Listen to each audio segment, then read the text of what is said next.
Last question na to, class, ha? 10 points to. Sana madali lang itanong ni ma'am. Mukhang mapaperfect ko to ah. Ano ang full name ni Jose Rizal?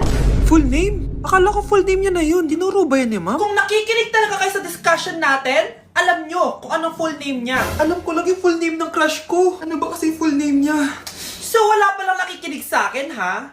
Sige, perfect sa exam ang makakasagot sa akin. Ah, ma'am, alam ko po. Okay, Cheska, ang full name ni Jose Rizal ay Jose Protasio Rizal Mercado y Alonso Rialonda. Very good! Perfect ka na, ha? Yes, thank you, ma'am. Ma'am, bakit pa ba namin kailangan pag-aralan yung full name ni Rizal? Itatanong ba yun sa amin kapag mag-a-apply na kaming trabaho? Oo nga, ma'am. Parang di naman kailangan pag-aralan yan. Perfect na sana ako eh. Pinag-aaralan natin siya kasi marami siyang nagawa at naiambag sa bayan natin. Eh, kayong dalawa, ano naiambag nyo? Di ba puro lang kayo reklamo at panigat sa bahay?